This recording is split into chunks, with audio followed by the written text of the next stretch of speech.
Hello, everyone, one and all. Welcome back into the deep, dark depths of the Neon Gutter. My name is Burt Cohen. We really, truly appreciate you joining us once again. Last time, we kicked off our second season with a description of one of the group's most famous trips, a self-imposed challenge that had them cavorting in and around Las Vegas for the unspeakable cost of less than $19 a day. But I really shouldn't say unspeakable because there was plenty to speak of. In fact, so much so that we had to make a second episode out of it all. So today we'll continue that story with my two co-hosts, Matt and Dan. Hi, Matt. Hello, everyone. I'm Chatty Cathy, also known as Matt. And hello, Dan. Hi there, Bert. How you doing? And shut I'm up, great. Kathy. And joining us once again is Robert, a.k.a. Shakes, another member of the gang who is knee-deep in $19 or less. Thanks for coming back, Robert. Hey, Bert. I am glad to be back. We're super glad to have you back. Thanks a lot. So just to recap a bit, the $19 a day challenge is just kind of what it sounded like. Staying and playing in Las Vegas for $19 or less per person. And that included hotels, meals, transportation, entertainment, and gambling. Now, when we left off, Matt, Stinky, and Robert had just polished off a big meal at Las Vegas Club, more or less stiffed their waitress to stay under budget, and headed back to the Gold Spike Hotel to spend the night. I just want to interrupt here and just say 75 cents is not stiffing a waitress. I've tipped far less. I'm sure you have. You know, for folks tuning in again, I just want to set the context of how unusual this is. You know, we were going to Vegas at a time where it's always kind of been an inexpensive place for people to visit from the U.S. My father-in-law is a gastroenterologist, so would always stay at Caesar's Palace and see Cher. He saw Don Rickles. And, you know, my family who didn't, you know, we had a big family, so we were on a budget, but we could still go and stay at Westward Ho and see a variety show like Splash. But so it was a good value for anybody. But this whole $19 a day thing, it's not just Vegas. I don't know anyone who travels on purpose to try to do things completely cheap and then celebrates it. Like, You if you stay in a cheap hotel, you leave the hotel and you go do the thing you're doing for fun, you know, and you don't talk about it. And here we are 40 years later talking about the Sulinda Motor Lodge and how awesome it was. So, yeah, I know I think about it. We really do have a unique perspective on travel in general in Las Vegas specifically. That's for sure. Definitely, you know, different than your gastroenterologist uncle and, you know. That's my father-in-law. Father-in-law. And yeah, he's always like, I should go to Vegas with you. I'm like, I don't think you'll enjoy the way we do it. But even now, I don't know that we would, if we got to stay at Caesar's for free, if we would take for free? Yeah, hell yeah. Well, I guess for free, but yeah, and I'd have a suitcase full of towels. Okay, but would you rather stay at Gold Spike for $50 a night or Caesar's for $100? Gold Spike. Spike. Kind of would too. I want to hang out on that balcony once again. I see Bert hesitating. He would rather stay at Caesar's. You know, if Gold Spike had the casino still operating, I might go with the Spike. But as it is, I would say if Caesar's still handed out medallions, I'd go with Caesar's. Plus, I think for $50 you'd get the whole floor at the Gold Spike. You know, not just one room. Well, as we get back into the $19 a day story, we pick up on day 3. And Matt, I think you woke up to a little bit of a rude surprise. Tell us a little bit about that. I was not there this time, I promise. Oh, yeah, Dan's given me a few rude surprises to wake up to too. But that's why I bring the accordion on the plane. Yeah. If you've never been awakened by someone serenading you from the balcony with an accordion, you've never shared a room with Dan. That wasn't a serenade. That was a mazurka. Thank you for that clarification. Sure. So on this particular morning, we were up late because we had that 11 p.m. We couldn't have dinner till 11 p.m. and then we screwed around and we got woken up early by this crunching. And when you hear crunching and munching at the Gold Spike, you immediately think mice.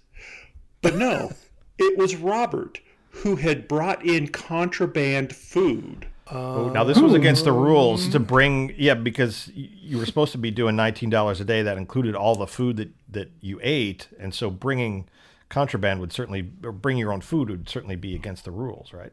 Absolutely. I can't believe, no, I deny everything here. There's no way that I could have, all right. When you're desperate and you're starving, you got to do what you got to do to survive. You cheated. You had eaten a giant meal, like two servings, I think 2 plates full of food at the Las Vegas club, just like 6 hours, 7 hours before. That doesn't mean much to my fast moving belly. So yes, it was time for some lemon shortbread cookies, and they were not good. In fact, they were pretty awful, but they staved off the belly rumbles. The last episode, we actually briefly talked about the hypothetical of, what if Robert died? Stinky's reaction when I said, "Do you hear what I'm hearing?" He said, "Let's kill him." And we seriously thought about it, but there'd be a lot to clean up. Well, you would have been able to split his $19 and the food. No, the food. No, you couldn't have the food. That food was contraband. That was outside of the $19 a day. But if you killed him, then it becomes free food. No.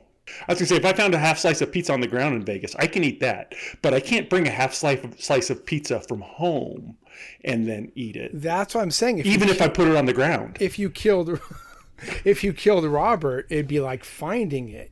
Oh. Boy. We're going to have to go to the Supreme Court on this one, folks. Yeah, I think we need to bring a rabbi and a priest in on this one. It's a great question, but I don't like this conversation. And who brought it upon you, Robert? External circumstances of being starved out of a reasonable amount of food due to the $19 cap rations. Well, that's another legal question I have in terms of your punishment, because was it premeditated? Did you pack those cookies in advance when you left home knowing there's no way that I can get by on $19 a day with all that I eat? Or did you just get hungry and happen to find them in your pocket? I found them on the street. That they were face down on the street. Not true. Robert carries 2 backpacks wherever he goes, one with his stuff and the other just with snacks. I guarantee he's got a granola bar in his pocket right now. So, Robert, do you feel remorse? I guess that's another question, too. Yeah. You got to do what you got to do to live. And so there is no remorse. There is no regret. And of course, there's a backpack full of granola bars every time I go traveling so that I am not at the mercy of the hyenas who want to charge me $9 for a bag of chips. So what happened was we had to punish him somehow. So he was not allowed to take a shower that day. Which actually turned out to be a punishment for all of us. But we didn't think that far ahead. We were afraid he'd eat the water.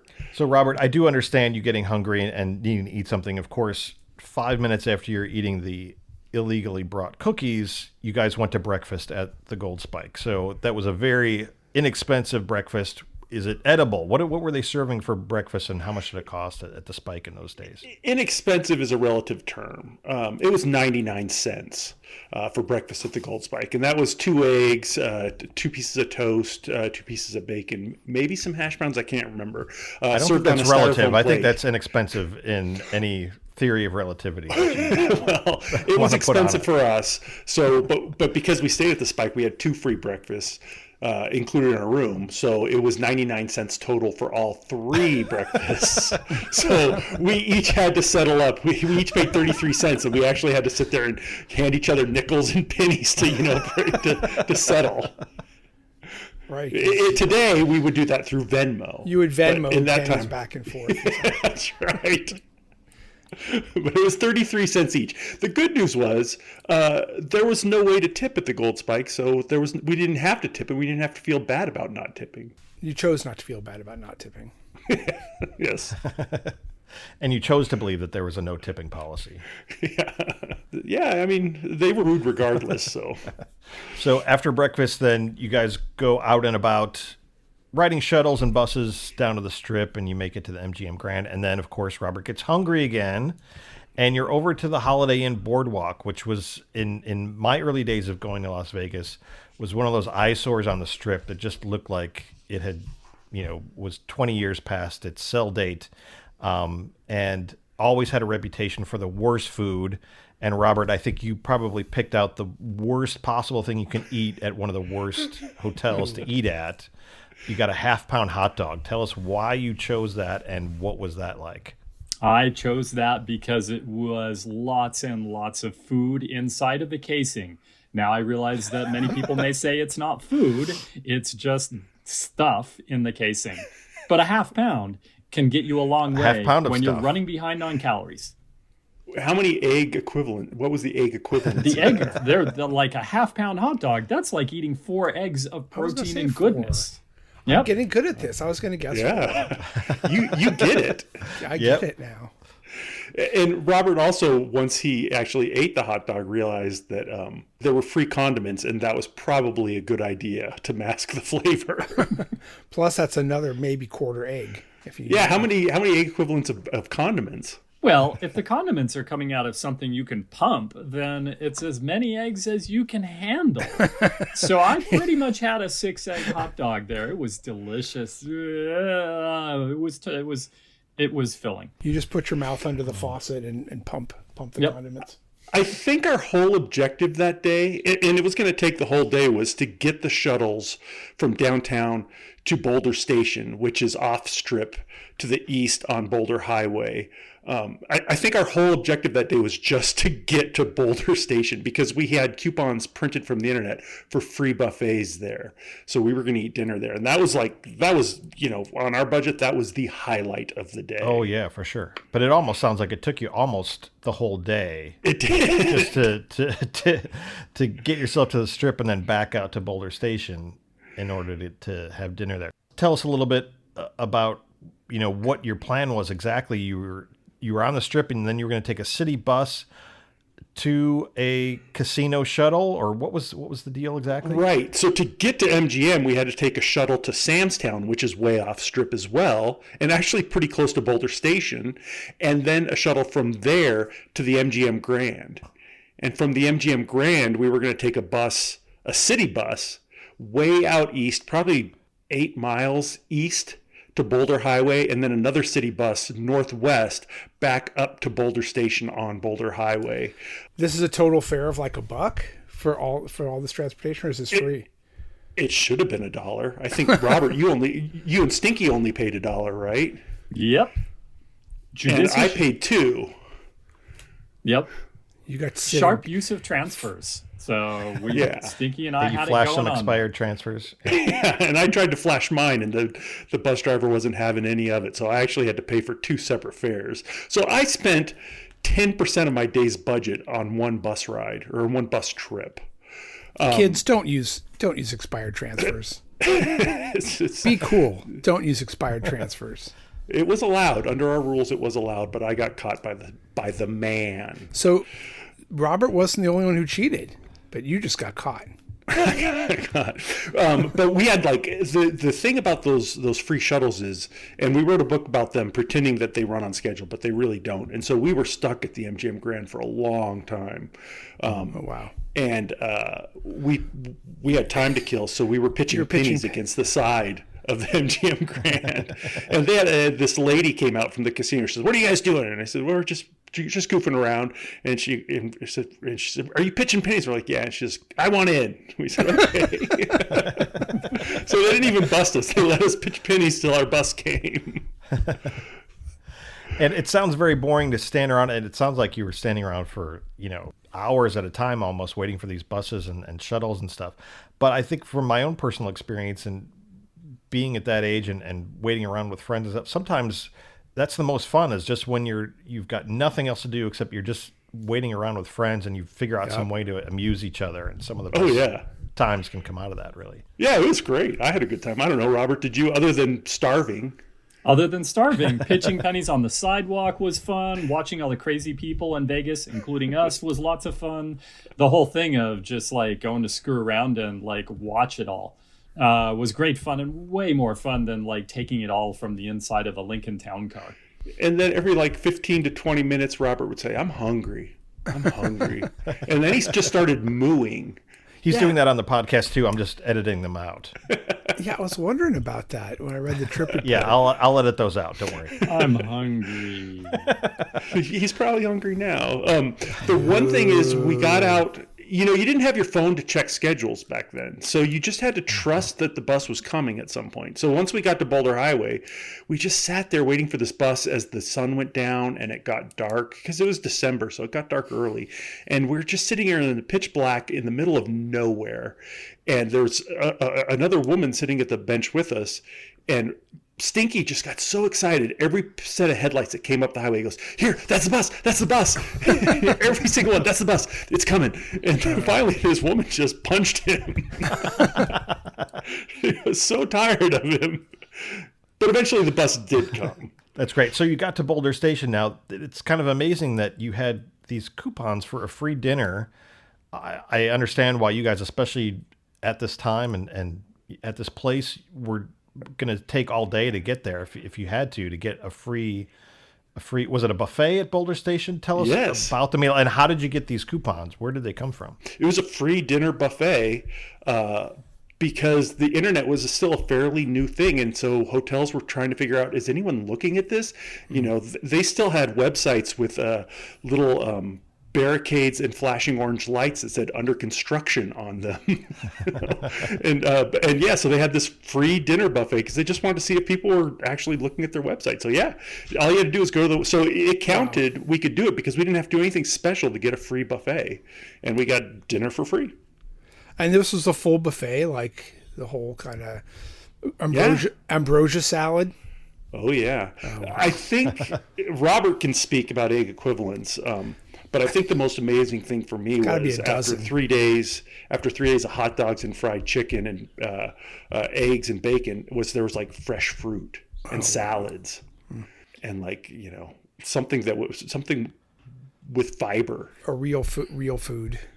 Robert, was there something in the buffet that sticks with you to this day that you couldn't believe that your eyes were feasting on? It's still sticking to me to this day, but just the whole scene of after like all of this having to fit within the budget and limited food and maybe or maybe not getting busted for because I had to have some calories early in the morning and all of that, to finally reach the beacon of all you can eat was liberating. Wow. It was joyful, and it was time to mow down. When you combine all you can eat with free, that's got to be heaven for you. Oh God, absolutely was. So you really filled up, I'm guessing. Like a buffet is always to the brim. Nice.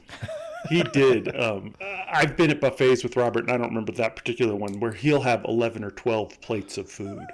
That's not an exaggeration. No. And many of them, 11 or 12 is possible because the dessert plates, they're so little, they're so cute.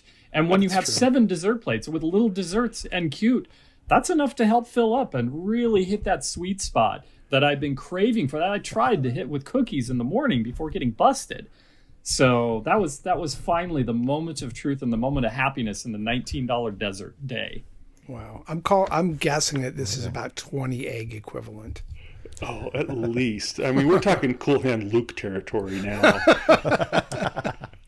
Since the hot dogs were 6 egg equivalent, and this is at least 3 times the volume of the hot dogs, that's 18 egg equivalents.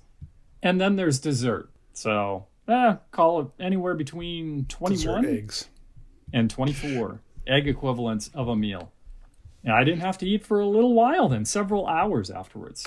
And once again, Stinky and I tipped 75 cents each. Nice. For all this fines. Oh, each. Well, I'm sorry. I take back all the bad things I said about your tipping skills. And then Robert put down $1.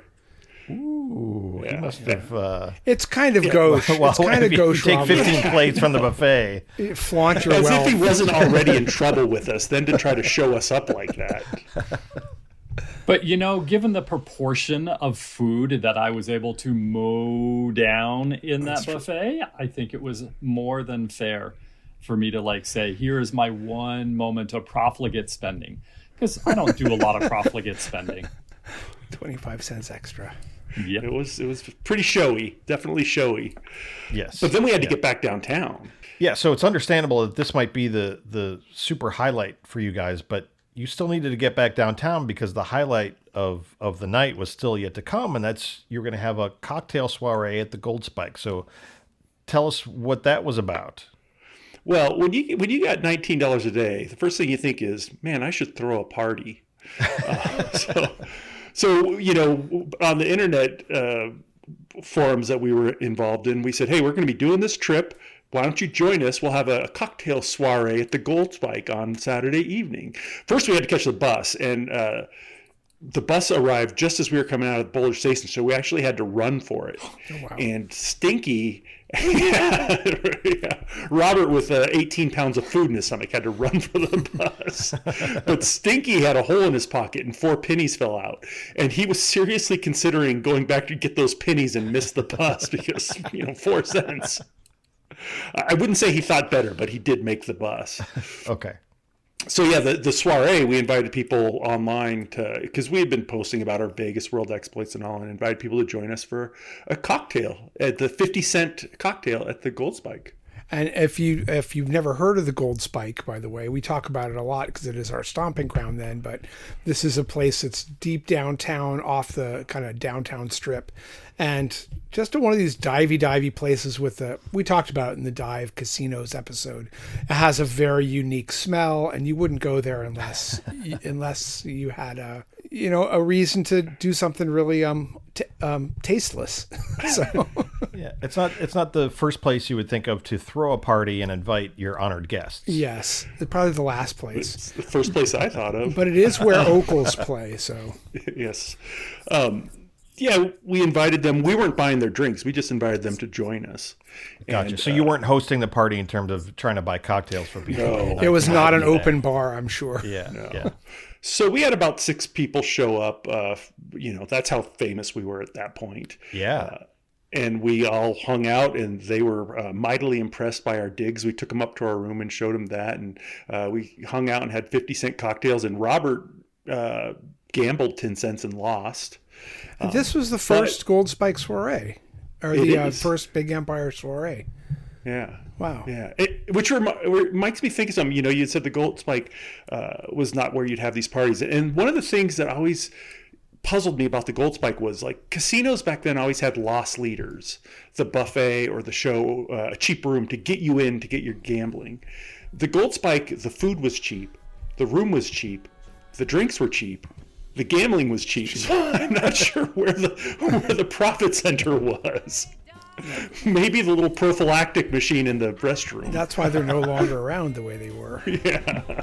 I can't wait to hear more about this party, but we're going to take a quick break first. And then when we come back, we'll talk more about the soiree. We'll get the guest list and find out who ended up face first in the punch bowl. So don't go away.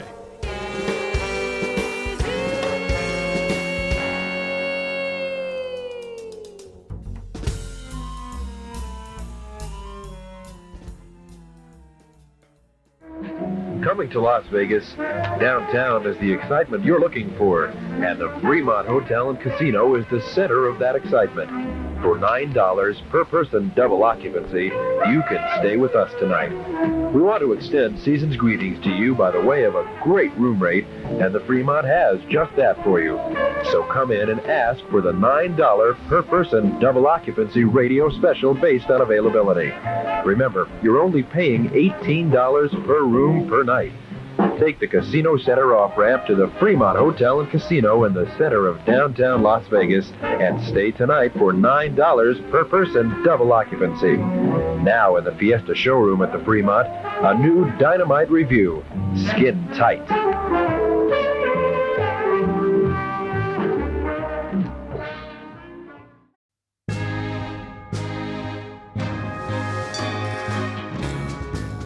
Hello, I'm world-famous toy horse handicapper Lucky Ned.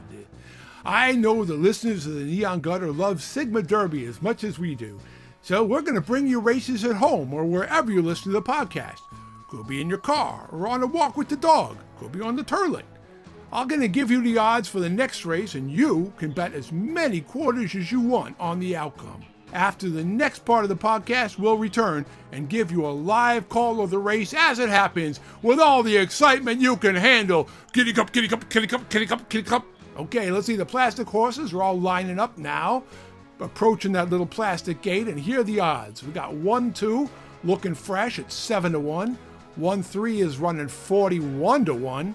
1-4, that's 23-1, and 1-5 is a sucker's favorite at 2-1. Boring. 2-3 checks in at 61-1. 2-4, that's 34-1, and 2-5 is a mere 3-1. 3-4 is the lucky long shot at 200-1, while 3-5 is 17-1, and finally 4-5 rounds out the field at an even 10-1. Now I'm looking carefully at this, and as a professional toy horse handicapper, I've got some can't lose advice for you. Bet on every single combination of horses. You cannot lose. That's just math. I'll be back after the next podcast segment for a live call of the race and to help you count your winnings. I'm Lucky Ned. Go with guts.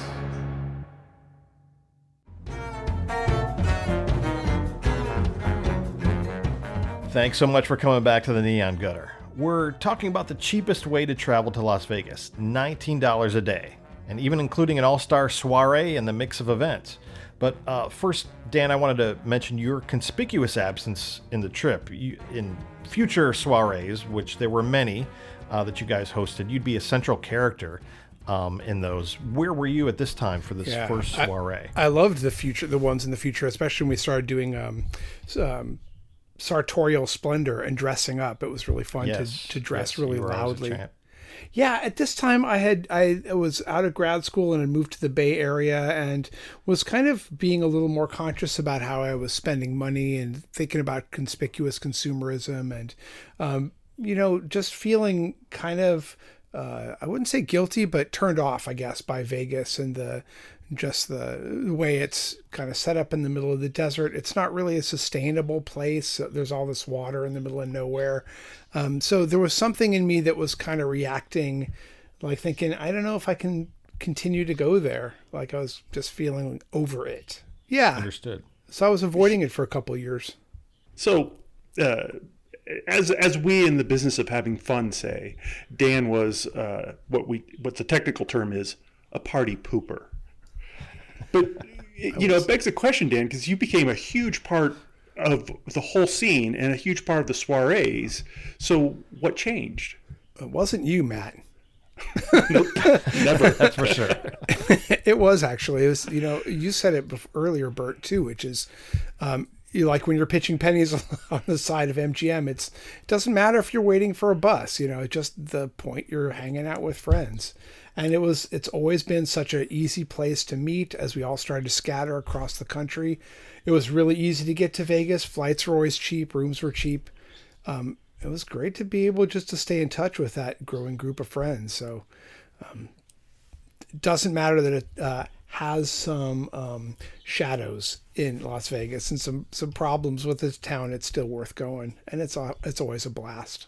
Yeah, and it's always, I agree completely. It's always the friends that make it fun. It's for us, the city isn't what makes it fun. Right, exactly. It's also no fun to be a party pooper if you're not at the party. You've got to be at the party. Yeah, to ruin to it for poop everyone on else. It. Exactly.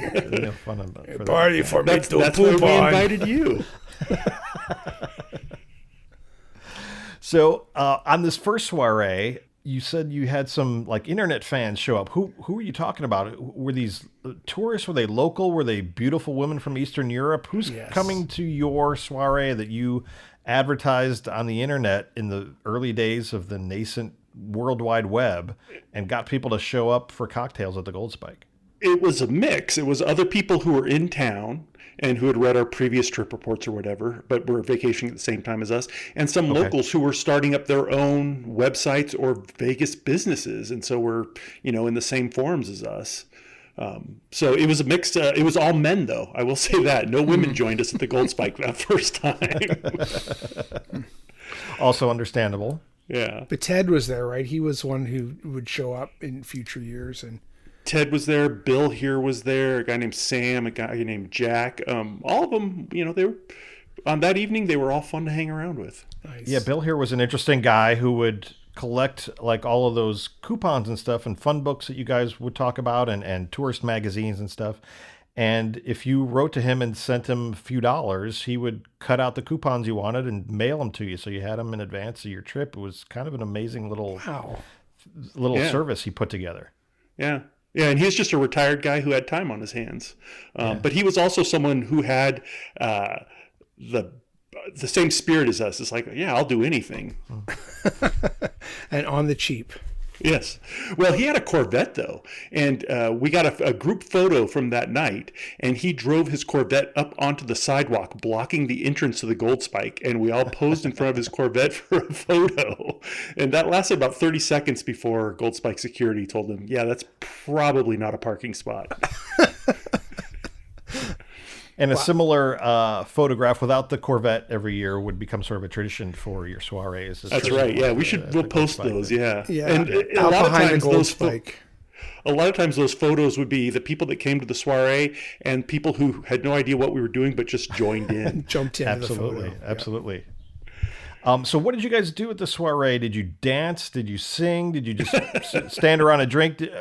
I assume you had some sort of tournament or some sort of contest, or what was going on?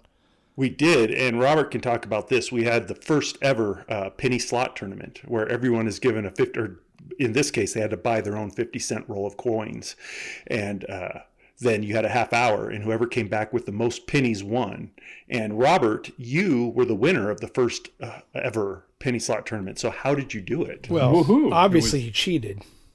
Not there is no that. cheating. If we've learned anything no in this cheating. podcast. There is no cheating, even if you go and win a few, lose a few, and grab a few from somebody else's bin while they're not looking. Sure, because there is no cheating and there are no rules. That was a fine way to make sure that I could come in number one. We did have to append the rules later that you couldn't take coins from someone's cup if they weren't part of the tournament.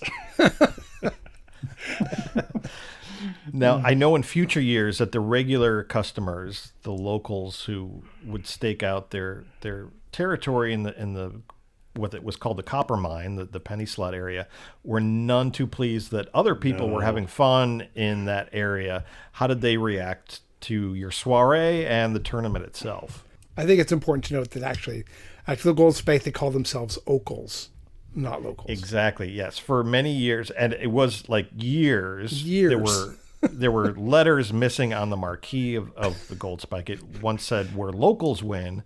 And for years that we went there, it said were, because the H was missing, and then Ocals. I think you're assuming that they had an L.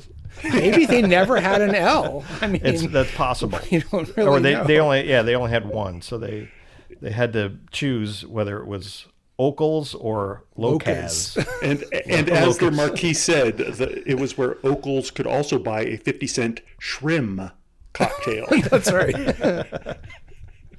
So you can see photos of that amazing marquee up on our website, neongutter.com. But tell us again, what were people thinking, the regulars who were sort of a hard-edged crowd? What were they thinking of you guys? They were partying up at the Gold Spike? They were ignoring us. Okay. We clearly were not cut from the same cloth as the locals. And you're right. They were so serious in the copper mine. Like, there were people always just pounding away on those penny machines, and they never seemed to be having fun, which to me would be the whole point of a penny slot machine. I can't think of anything more fun than that. But, playing a machine where only two of the lights worked and only one of the three buttons worked, that's a blast. So while I'm running around and jumping and trying to get as much like hooting and hollering as I can come up with for winning a penny at a time kind of thing, I got a lot of glowering from the Ocals who were there at their machine. You did? Yeah. Yes. So, yeah. What was your prize, Robert, for winning? Yeah, was there a prize outside of the admiration of the fellow and guests? The pennies? A lot of pennies. I was very happy with a lot of pennies, especially on that tight, slim budget. Yeah, I think you just got to keep your profits, but you couldn't use them towards your $19. Of course. Now, you guys finished up the night. It seemed like the group made their way west down Fremont Street to the Golden Gate for shrimp cocktails. This shrimp cocktails and a contest involving shrimp cocktails ended up becoming another tradition for you guys. Is this kind of where it began? Because it sounds like in the trip report, like you weren't even sure that you wanted to have these shrimp cocktails, especially at the outrageous cost of 99 cents each. Yeah. Tell us a little bit how that went about. Yeah, it was one of the other guys' suggestion to go down and let's have some 99-cent cocktails, and that price sounded pretty good to us, but a little rich. And so we went down to the Golden Gate, which was famous for having the best 99-cent shrimp cocktail in town. And there were a lot of those cheap shrimp cocktails. True. Sure. But theirs was supposed to be the best. So we went down there and had those. I don't think Robert had one, but he was still hungry. So you bought something else to snack on, Robert. I just kept mowing everything I could in sight, except for the shrimp cocktail, because I don't like shrimp. It's a personal failing. And it was really a personal failing at the Golden Gate, because if I liked shrimp, that would have been a bonanza of eating. Right. And egg equivalent of shrimp is pretty high. That's shrimp cocktail. That's like 4 eggs right in that bowl. Yep. This basically ends your night. Let's get to the scorecard for day 3. How'd you guys do money-wise? Were you able to stay under budget? You didn't We were, include the shrimp cocktail in the scorecard. I don't think we didn't have them because it was just too much money. It was just too big a hit to our budget. You were Plus, we had just had a huge buffet. Oh, good point.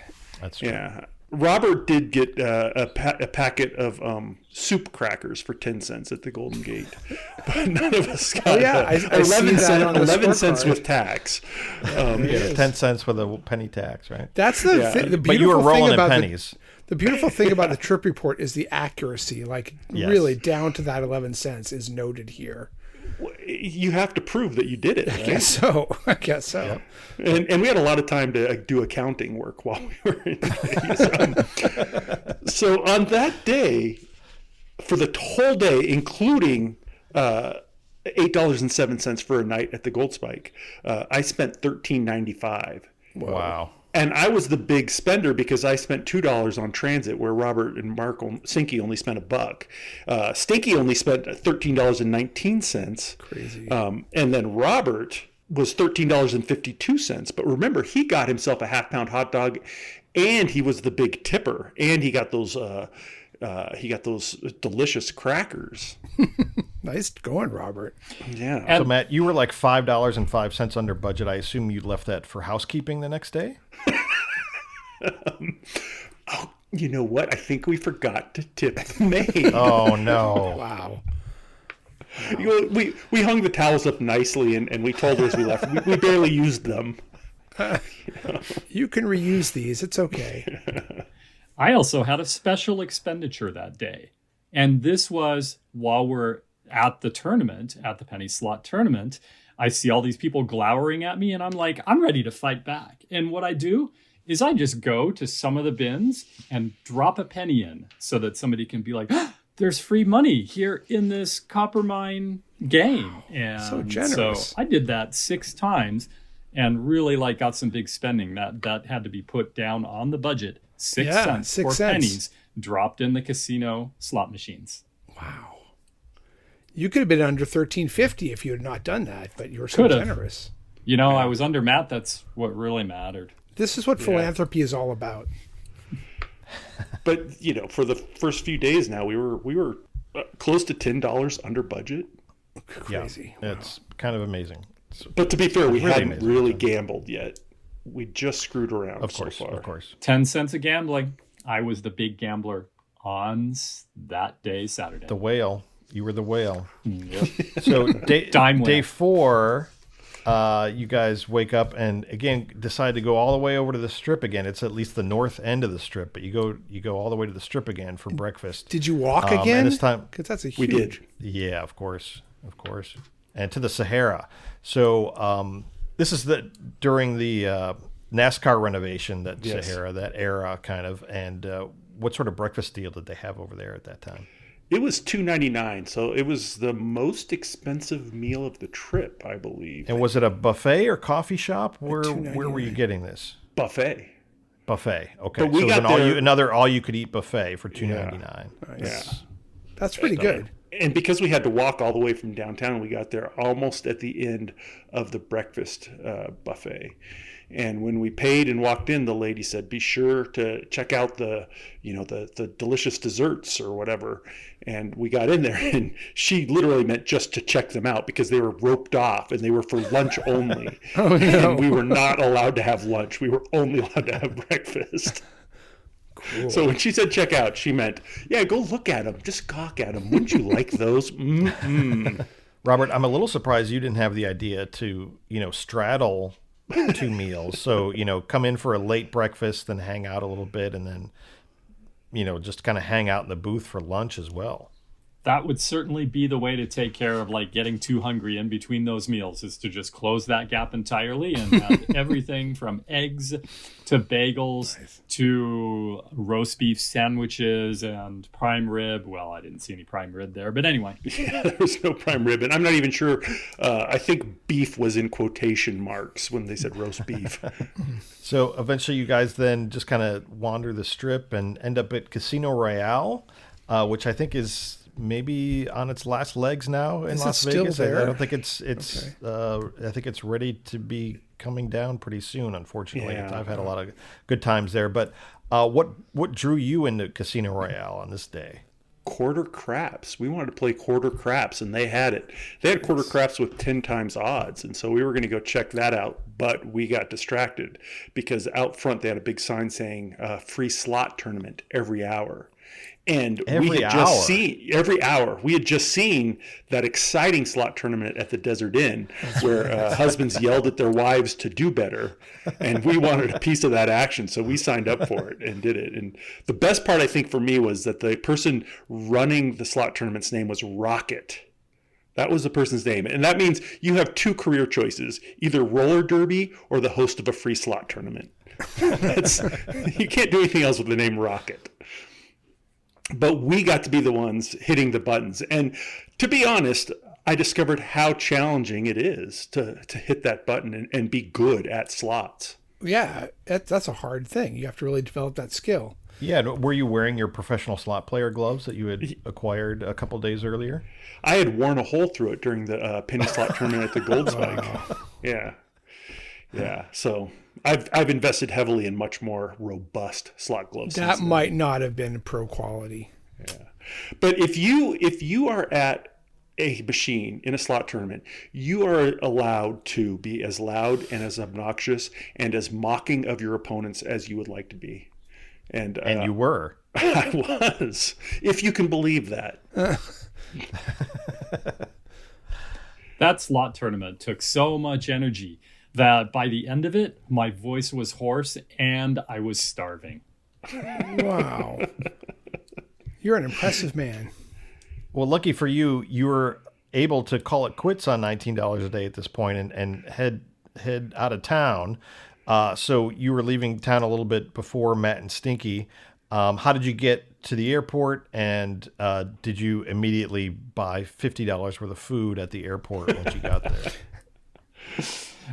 Well, after a budget of $19 a day, it's really, really hard to look at the airport pricing. So at that point, I just had to scrounge whatever I could find on the ground. So yeah, but I got to the airport on the Cat 109 bus, which runs pretty frequently. And I had to factor that into my budget for the bus fare. I didn't have a transfer sitting on me, but that got me out safely and kind of hungry and ready to go. And $6 under budget for your trip. Yep. Nice. Pretty impressive. So, Matt, you and Stinky then were on your own, and your next stop, if I recall correctly, was the Town Hall Casino. And I maybe the sign might even still be there for the Town Hall, but I feel like it's a strip mall now or something. I don't think I was ever in a casino named Town Hall. What was that place like? It was actually off the strip behind Bally's. It was connected to the Vagabond Inn.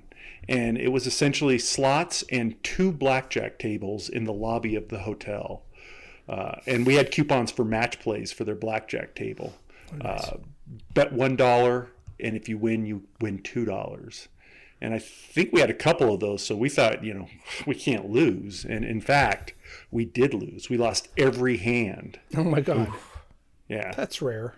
on this Yes. kind of a trip, that's a disaster. It was a huge disaster. It was a bigger risk than we should have taken. It was foolhardy of us, and so we were reeling, wandering out of there. We did get about 4 ounces of free beer because we had coupons for free beer too, and they gave them to us in about the same size 4 cup that ounces. your dentist, about the same size cup that your dentist gives you mouthwash in after they clean your teeth. You lost the gambling because there wasn't a girl there to impress. I'll never forget the one trip we took with girls, and you walked into Rio, you slapped a $5 on the blackjack table, hit a blackjack, and I was like, how do you do that? And like, I think you impressed the one of the girls that was with us on that trip. And I was just like steaming the whole time. Like, you're not allowed to do that. I think I bet $10. You bet 10. That's right. You bet 10. I won, and I hit a blackjack. And you hit a blackjack. Yep. And I tipped the dealer $5. So, I mean, if there's a better recipe for getting a girl to have sex with you than that, I don't know what it is. It was apparently a good recipe. We didn't have sex. Well, not that trip. No. And Matt, I've known you for decades now. I'm not sure if I've ever seen you bet $10 a hand before since. That's a good point. That's a really good point, Steve. Not real money, no. I've bet 500 of Bob Stupak's funny bucks. Yeah, well, that you printed up yourself. Yeah. So then you go to the Maxim, which is another defunct casino. I think Another one it's gone. I think the Westin is now in I don't know if it's the same building, but it's certainly on the site. It is. It's right.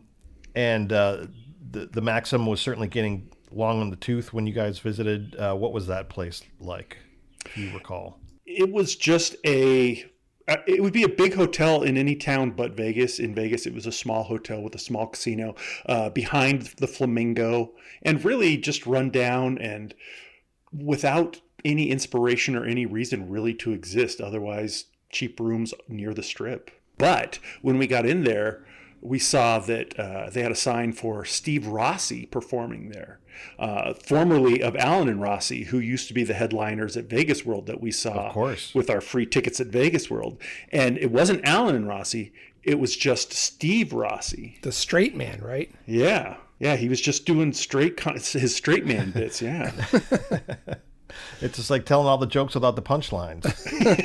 Right. Sounds like a great act. Right. Wow. But that was our first inkling that there was some trouble in paradise if Allen and Rossi had split up. Yeah, man. That was rough after 40 years or whatever, and their careers had sunk to the level that Rossi was working at the Maxim, and Steve Allen was someone that we thought we were going to get to see for free later that night at the Westward Ho. Now I'm so curious what happened. I'm gonna have to look into that. Yeah. I know. That's a story for another podcast, I'm sure. Yeah. Okay, then I know that you guys are not big fans of magic shows per se, but you decided to go to Caesar's Magical Empire, which was like a dinner show, if I recall correctly. So what drew you to Caesar's Palace, number one, for Caesar's Magical Empire?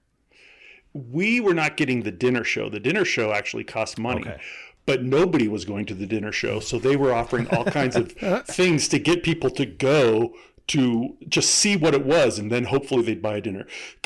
Like a preview sort of thing. Right, exactly. It was a preview. When we first started going to Vegas, and people now will have a hard time believing this, Caesar's Palace had a huge IMAX dome in the front of the hotel casino. That's right. And so you could go and watch movies about how beavers made dams at Caesar's Palace on an IMAX screen. And we did.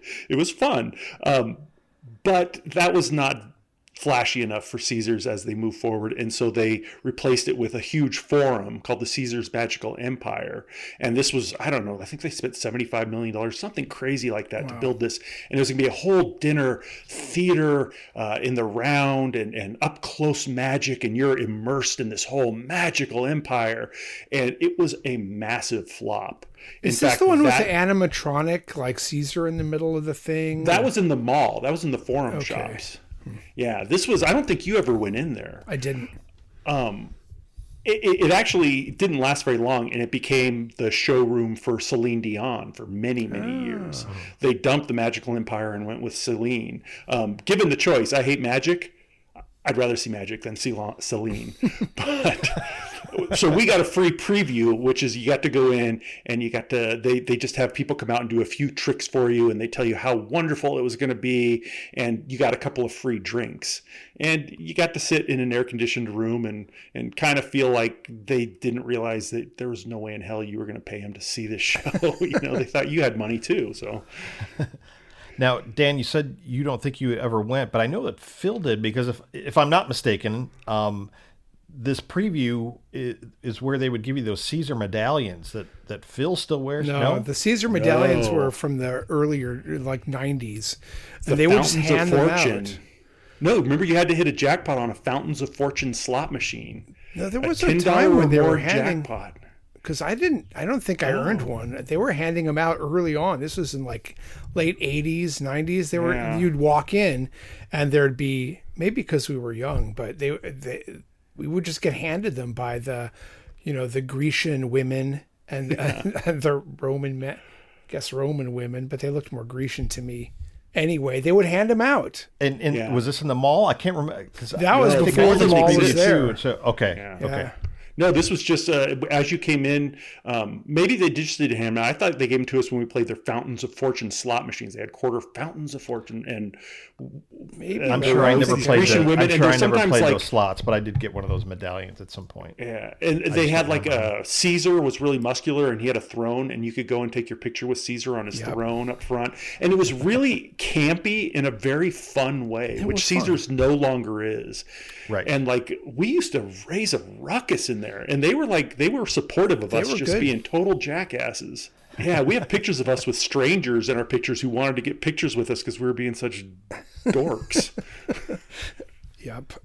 So you mentioned Alan and Rossi. You next then go to Westward Ho because you've got free tickets for a show over at Westward Ho? Yeah, anyone could get free tickets for a show featuring, number 1, London Broil, number 2, Marty Allen. No, who or what is London Broil? I've not heard this name before. It's a fancy word for rump roast. And so you got a free dinner. It was a free dinner show. Oh, that's not the name of the performer. That's not a campy name of the performer. Oh, okay. It's London Broil rump roast or brisket or whatever.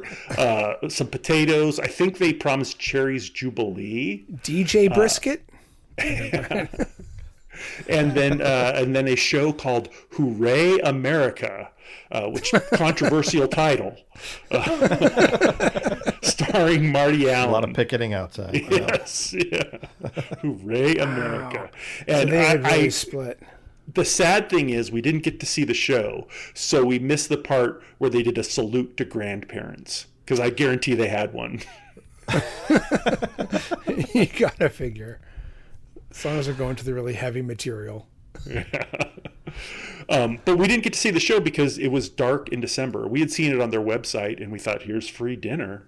And reading the trip report, it sounds like you were very disappointed and made quite a stink about the show being dark. Yeah, we were very heartbroken. I mean, this was our evening plan, dashed. Just completely dashed. Has anybody in this group, did anyone of us see Alan and Rossi or either one of them ever? Did we ever? You did see them at Stupak. Phil and I saw them at Vegas World. Yeah. We left after about an hour of the same jokes. And as we left, the maitre d' said loud enough for us to hear, "Some people got no class." Because you left in the middle of a bad show. Oh, wow. Okay. If you had class, you'd just sit there and tolerate it until the show's over. That's right. That's what classy people do. Yeah. And some of them even laughed. Speaking of no class, you guys then went to the new Star Trek casino at Las Vegas Hilton that had just opened up. What were your impressions of the Star Trek casino? It was like somebody did Vegas World with a bigger budget. I think probably it was weird because it was a casino, and then they had like a roulette and blackjack tables in there. But the biggest attraction in there was that as you urinated in the bathroom, mind you, in the bathroom you urinated, the urinal talked to you. I remember those. Yeah. I remember that too. So Yeah. fluid levels calibrating or fluid levels balancing or something while you were peeing. Yeah. And it made you like want to go out and drink some more, so you go back in and pee and talk some more. It's true. And they had super expensive drinks that, like, smoked with dry ice and that kind of stuff. Named And after then different aliens in the series. Yeah, Romulan exactly. rum. And I think they had people walking around in costumes and stuff for a while until it was not that popular, and then they stopped that. They stopped carrying after a while. See, this is why it stopped going to Vegas, because casinos just like sink a bunch of money into a dumb theme that lasts for a short amount of time, and then you have to redo it. Oh, Vegas. Yep. But it didn't. It wasn't that little of a time. I think that Star Trek That Casino lasted a while. a I think while so, that I yeah. recall. I think but so. like it was empty for a long time. That they just left it there and they didn't do anything about it. Right. And it people were interested at first, and then it just faded, and they took out the table games and put in more slot machines, and then I think they probably took out the bar, and I think it eventually just was derelict. Yep. Yeah. And for a while, it was busy selling timeshares in that space. Oh, really? Yep. So that was it. Still with not quite as many decorations. You could still see the Star Trek themes around the edges.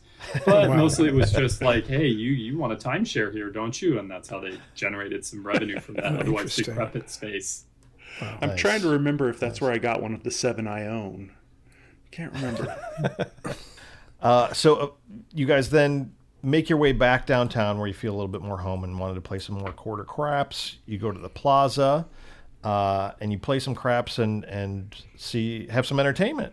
We do. First, though, we saw the girls. The girls, yes. We talked about the girls a little bit in the first episode about this trip, that there were some girls that seemed to have their eye on you in the first day, and you saw them again at the plaza. We did. We were playing quarter craps, and the craps tables were just outside the showroom. At that time, the showroom was showing Extreme Scene, which was kind of like Nudes on Ice with no ice. Right. It was Nudes pretty off low rent. ice, basically. And we were playing quarter craps. I can't remember if it was Stinky or me that was shooting, and the girls came out of the showroom and walked right past us. That's when you made your move. Yeah. What did you say to them? What I've said to probably 99.9% of the women I've ever been in love with, and that is nothing. Just frozen terror. But they went to the other craps table, which was not a quarter. It was like $1 or high stakes. Man. Yeah. Wow. Royalty. And as if there weren't enough reason for us to think these perhaps were the most perfect women ever, they knew exactly what they were doing. They were bossing that table around. They were in charge. Yeah.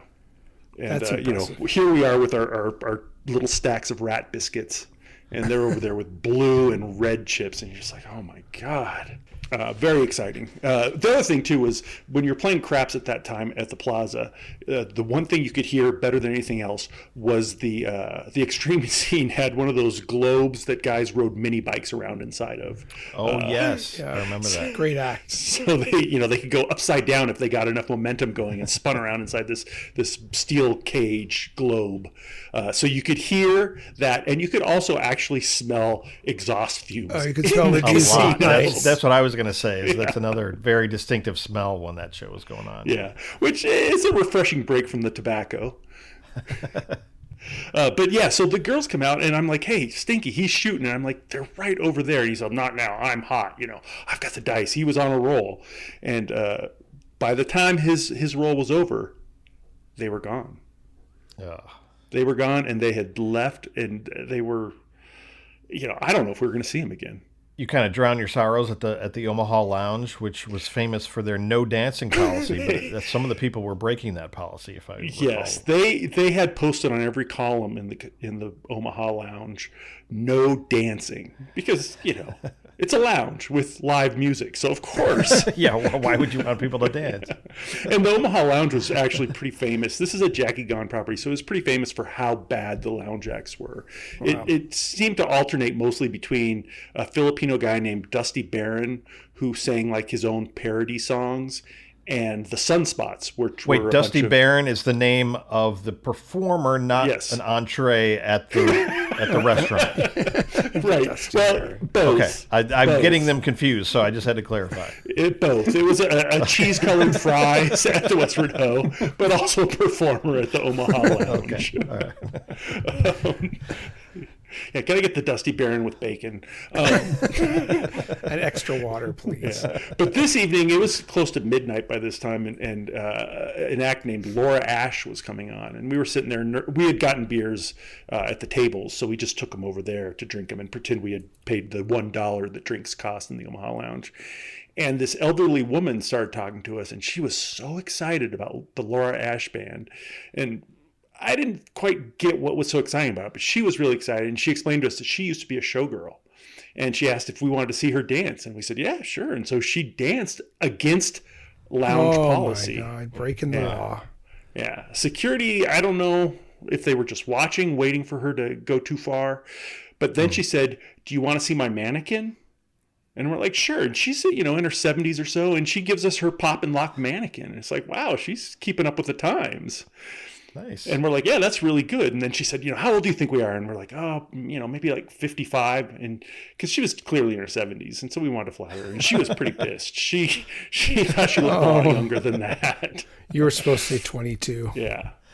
But then she asked us if we wanted to see her robot. And we said, okay, yeah, let's see the robot. What's the difference It between a looked robot a lot and like the mannequin. So I said, yeah, it kind of looks like the mannequin. She goes, yeah, it's the same thing. But she was a big fan of the band, and she was like cheering for them, and they actually made fun of her for cheering for them. Wow. Like, I don't know if they had a real, if they were self-loathing or what the deal is, but they made fun of her for really being into the band. It just really, it bummed Mark and me out, Stinky and me, because she was having a good time. She was showing the band support, and then they singled her out to make fun of her. It's like, this is a 70-year-old woman who's out there dancing, and she's really cool. You have a band. You're playing for the ones who are dancing. That's fair game at a free slot tournament. It is not fair game at the Omaha Lounge, as far as I'm concerned. No. So let's get our scorecard for day 4 here and see how you guys made it. Day 4. You hit a lot of different places on the strip. I don't know if you were able to stay under budget. Were you? No, we were not. And we, for 2 reasons. One is we left the Gold Spike and moved over to the Fitzgerald's because it was Sunday night. That's right. Rooms were cheap, and we got a Fitzgerald's room for $19, but split 2 ways. That was more than $10 each with tax. Yeah, Robert left town. Oh, yeah. Yeah. Thanks, Robert. That leaves you only $9. But it was the nicest room we got that entire weekend because the Fitzgerald's was a legitimate hotel casino on Fremont Street. Right. And we gambled quite a bit. We gambled. If you gamble, the money you gamble, you can't. It's gone. You can't put it back into your win or lose. You can't put that money back into your budget. Your budget. So, like, I gambled $9.75. Yeah, Those are really hard rules. and Stinky gambled $5.75, and Robert gambled 75 cents before he left. So Robert left town. He only spent $5.04 because he didn't pay for a hotel room. He just had the buffet, a bus ride to the airport. And did you leave some more pennies around, Robert? Oh, yes, I did. I was so inspired from the night before that You are 4 such a more prince. pennies were left around Las Vegas in the slot machines for people to find in the This is so a penny. cool. I mean, I imagine the people whose eyes lit up 4 people that day, thanks to my generosity. and perhaps the most frivolous expenditure of the entire trip is he put 5 cents into a wishing well. That's not going to help anybody. No. He's like the Johnny Appleseed of the Las Vegas Strip. That's right. 1 penny at a time. So I spent $25.17. Oh, Stinky spent my. $23.67. So basically, I was about $10 under budget. I blew $7 of my surplus. Stinky was at $23.67, and Robert, being on his way out of town, only spent $5.04 till he got to the airport, where he spent $74 on 18 packs of Chex Mix. which felt like a better deal than the gambling that day. Sure. You probably are not far off. One thing to point out, though, is we did do a match play that day at the Fremont, and we did a craps match play where Mark and I took the pass and don't pass, and we profited $250. So we actually spent more, but we got to put that $250 into our budget because that was a guaranteed. Because that was no risk. Yeah. There was no risk on that. Cool. All right, with day 4 in the books, Matt and Stinky are lamenting that they haven't done many of the things that they wanted to do, like pee off the Stratosphere Tower, wrestle the White Tigers at the Mirage, or beat Bob Stupak at poker. After the break, we'll find out if they managed to do any of that for under $19. Stay with us.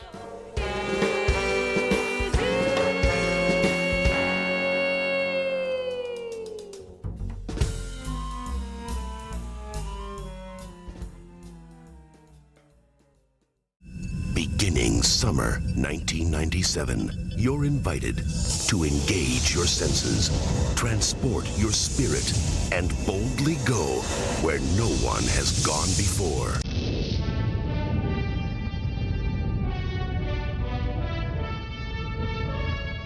The 24th century is coming to the Las Vegas Hilton. In conjunction with Paramount Parks, construction has begun on the galaxy's most exciting destination. Star Trek: The Experience. For the first time, you will actually be able to see, feel, touch, and live the 24th century world of Star Trek, the most popular space adventure ever created. Beaming aboard the bridge of the Enterprise, you'll embark on an adventure through space and through time. On board a Starfleet shuttlecraft, you'll become a part of the warp speed action. Your destination is the alien-built outpost Deep Space Nine. There, the fun continues on the promenade with the galaxy's finest dining, a universe of shopping for every taste, and your chance to enjoy tomorrow's most amazing games today. Make your plans to be among the first in the galaxy to beam up to 24th century adventure. Star Trek: The Experience. Only at the Las Vegas Hilton. Stardate, summer 1997. And now it's time for the Neon Gutters Sigma Derby Race of the Week. Good evening, ladies and gentlemen. The lights are bright in the casino, the horses are on the line, and the action is hot and heavy. We have Dan with the 2-3 at 61 to 1. I'm at 1-4. It's a 23 to 1. And Burt has the 3-4 and the 3-5. 3-4 is at 200 to 1. 3-5 is his hedge at 17 to 1. And we are about to go, and we are off. Oh, but the 5 horse has not even started. He's going the wrong direction. Hopefully he can turn it around. Oh, the 5 horse has turned it around. He's joined the trace. 1, 2 are trailing behind. 4 is way up ahead. Got a big lead, maybe insurmountable. 3 is falling behind. The 5 is catching up with the Fury. Oh, and number 4 has stopped to have a picnic. The 1 is catching up on the inside. It's 1-4. But here comes the 5 on the outside. We've got the 1 and the 5 at the finish. You'd all be ashamed of yourself for betting on that. And we had no winners in our group, but we hope that at home we had a lot of winners. And we wish the people here at the table would be a little quieter and a little more respectful to these horses. It says it works. Spooking my horses. Hey, it's Lucky Ned again. Did you win on that race? I know I did. If you didn't, you should try to be luckier. The more you win, the luckier you are. It's a very simple mathematical formula, but not everyone understands it. Now, if you want to get more highly advanced advice on betting the toy equines, you can go to neongutter.com and download my Sigma Derby in-credit system at no cost to you. But boy, is it going to pay off. We're going to have more Sigma Derby action for you on the next episode, so tune in. And now back to the show.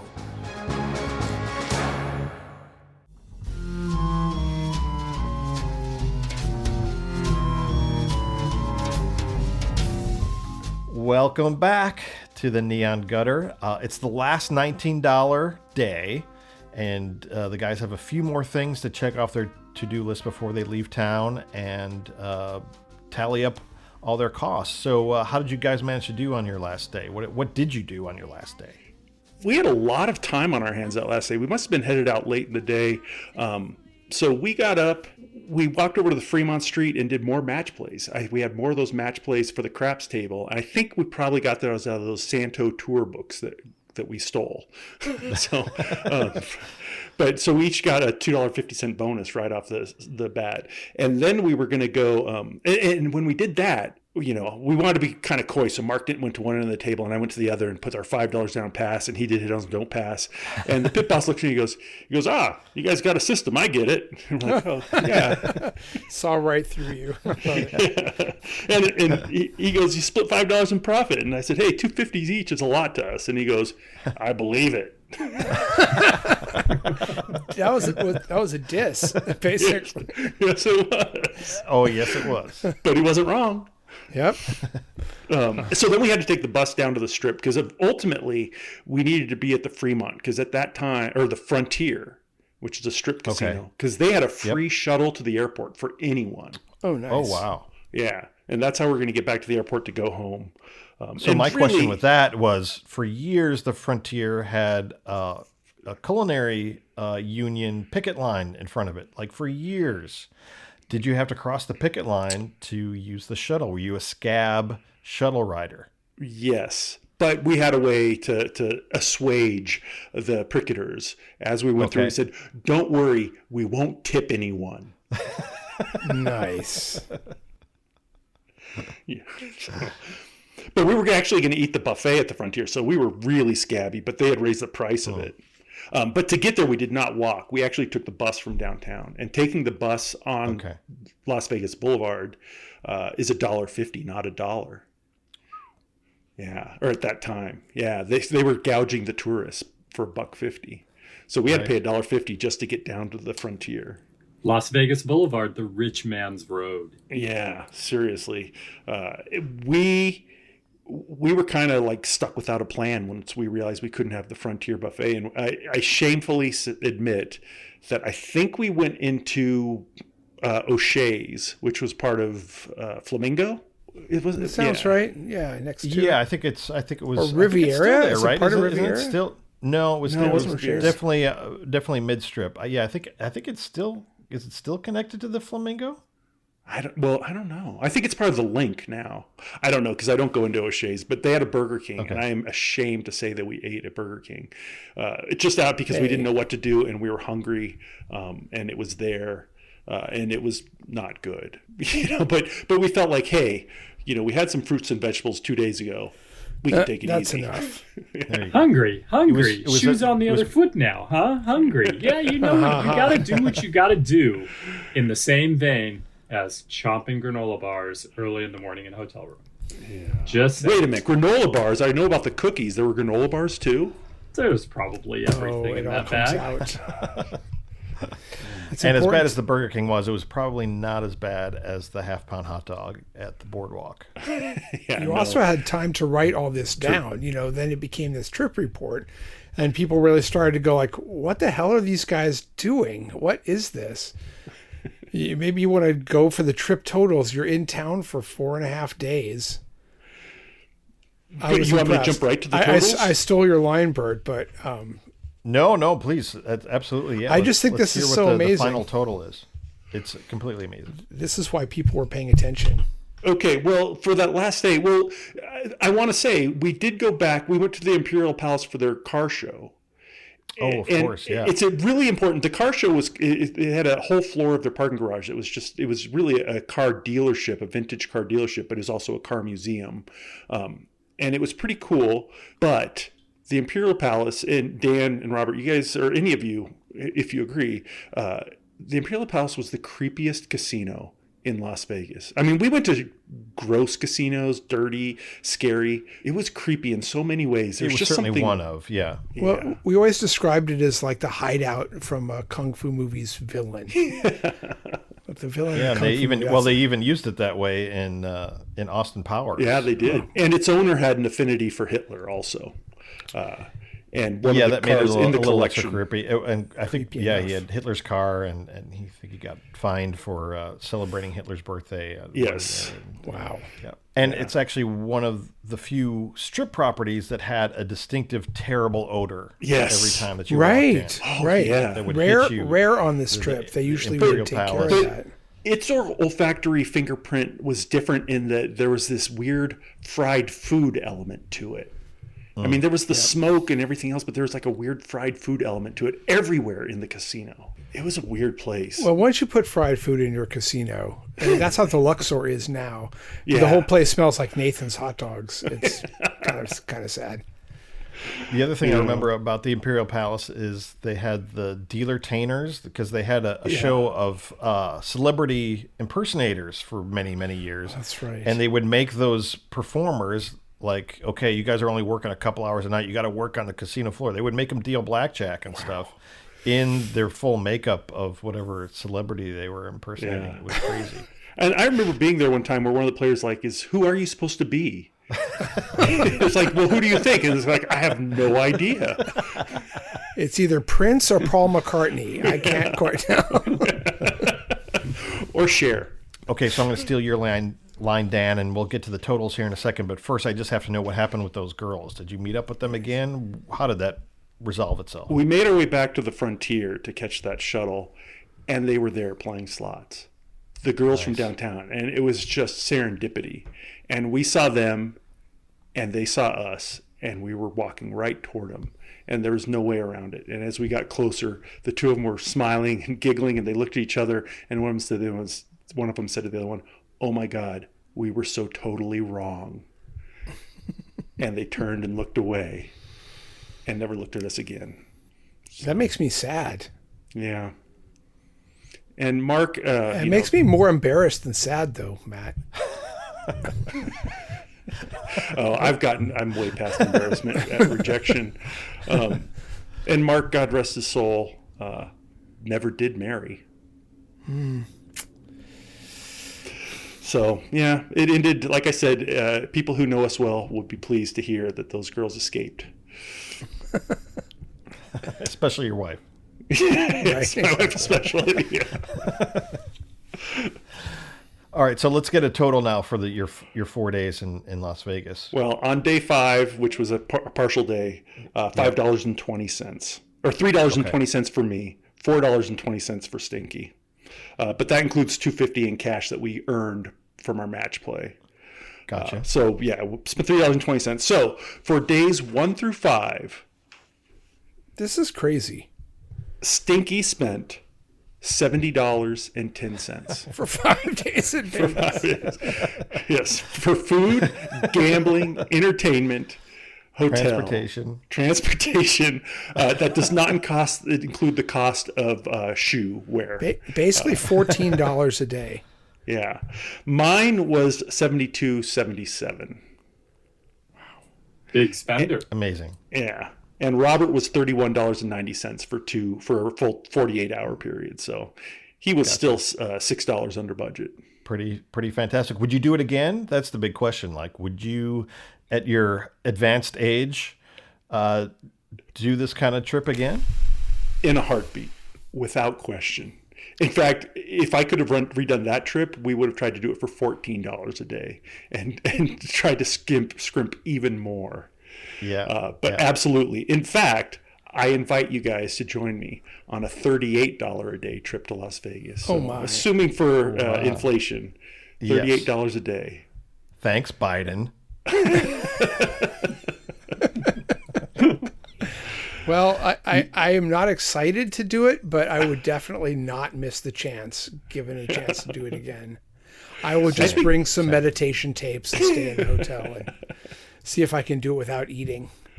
I think if we do it, we have to do it without our cell phones. Oh, yeah, damn I was going to say it's too easy to entertain yourself with a cell phone. I think we'd have to do it like without a cell phone somehow. Wow. Yeah. Great. Yeah. You've laid down quite the cheap challenge there. I love a good cheap challenge, but no cell phone? No cell phone.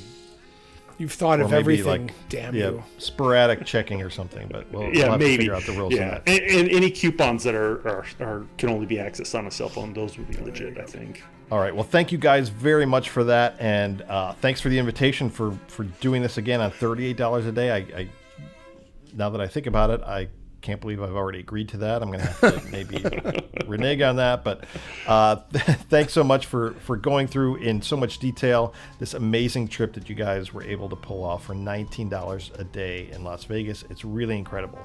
And thank you, everyone who's listening. We really appreciate you being here. On our next episode, we're going to talk a little bit about how Matt and Stinky and the rest of the gang put some of these adventures from $19 a day to some of their other artistic endeavors and pulled it all together into the world's only website. If you don't know about it already, you're going to hear more about it next time on The Neon Gutter. Thanks for joining us. The cash won't last. The Neon Gutter is a Big Empire production. Randy Shandis, executive producer. Our incredible theme music is courtesy of Rosin Coven. Do you have something to say? Call our voicemail line at 775-400-2941. And for more episodes, vintage photographs and video, contact info, and those amazing trip reports, visit us at neongutter.com. Vegas Haiku number 9. Chip dirt under nails. Ancient smoke soaked in my clothes. Bloodshot, not my blood.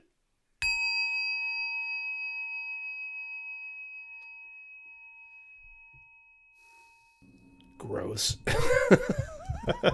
I'm hungry.